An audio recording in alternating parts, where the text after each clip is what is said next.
Price allot. கர்த்தரும் இரட்சகருமாகிய இயேசு கிறிஸ்துவின் இனிதான நாமத்திலே வாழ்த்துகிறேன். கர்த்தர் உங்களை ஆசீர்வதிப்பாராக. இந்த இனிய நாளை காண செய்த தேவாதி தேவனுக்கு ஸ்தோத்திரம் உண்டாவதாக. என்னாகம புஸ்தகம் 15வது அதிகாரம் 41வது வசனம்.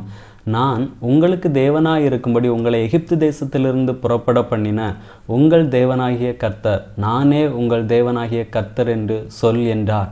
இஸ்ரவேல் ஜனங்களை எகிப்தின் அடிமைத்தனத்திலிருந்து கர்த்தர் மோசையை கொண்டு மீட்டு கொண்டு வருகிறார். அதே போல நம்முடைய வாழ்க்கையிலே கர்த்தர் நம்மை பாவ அடிமைத்தனத்திலிருந்து மீட்டு கொண்டு வந்திருக்கிறார். இயேசு கிறிஸ்துவின் இரத்தத்தினால் நாம் மீட்கப்பட்டிருக்கிறோம். மீட்கப்பட்ட நாம் என்ன செய்ய வேண்டும் என்று பார்க்கும் பொழுது இங்கே சொல்லப்பட்டிருக்கிறது, நானே உங்கள் தேவனாகிய கர்த்தர் என்று சொல் என்றார். அவருடைய நாமத்தை நாம் என்ன செய்ய வேண்டும்?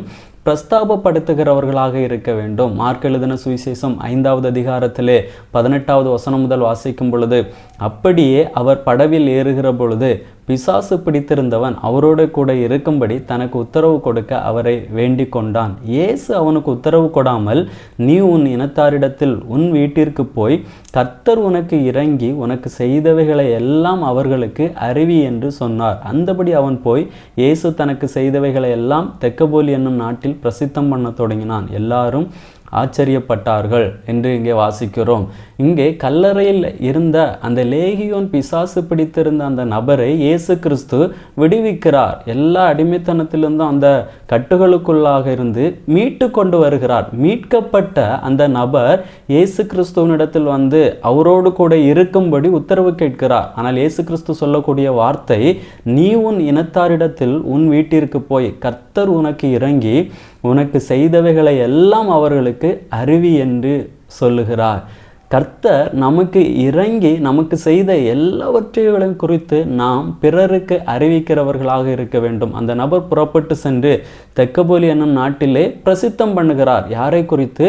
இயேசு கிறிஸ்துவை குறித்தும் அவர் செய்தவைகளை குறித்தும் பிரசித்தம் பண்ணுகிறார். அதே போலதான் நம்முடைய வாழ்க்கையிலே கர்த்தர் நமக்கு செய்தவைகளை குறித்து நாம் என்ன செய்ய வேண்டும்? பிரசித்தம் பண்ண வேண்டும். இயேசு கிறிஸ்துவை குறித்து, இயேசு கிறிஸ்துவ நமக்கு செய்த எல்லா நன்மைகளையும் குறித்து நாம் என்ன செய்ய வேண்டும்? பிரசித்தம் பண்ணுகிறவர்களாக இருக்க வேண்டும். அப்படி நாம் பிரசித்தம் பண்ணும் பொழுது கர்த்தருக்கு பிரியமான காரியத்தை நாம் செய்கிறோம். கர்த்தர் நிச்சயமாக நம்மை ஆசீர்வதிப்பார். ஜெபிக்கலாமா? நல்ல தகப்பனே, அப்பா, உம்மை நன்றியோடு உம்மை துதிக்கிறோம், உம்மை ஸ்தோத்தரிக்கிறோம். உம்முடைய இரத்தத்தினால் நாங்கள் மீட்கப்பட்டிருக்கிறோம். மீட்கப்பட்ட நாங்கள் உம்மை குறித்தும் நீர் எங்களுடைய வாழ்க்கையிலே செய்திருக்கிற எல்லாவற்றையும் குறித்தும் பிரசித்தம் பண்ண கர்த்தர் எங்களுக்கு நல்ல கிருபைகளை தந்தருளும்படியாய் ஜெபிக்கிறோம். உம்முடைய நாமத்தை மகிமைப்படுத்தும். இயேசுவின் நாமத்தில் பிதாவே, ஆமேன். God bless you.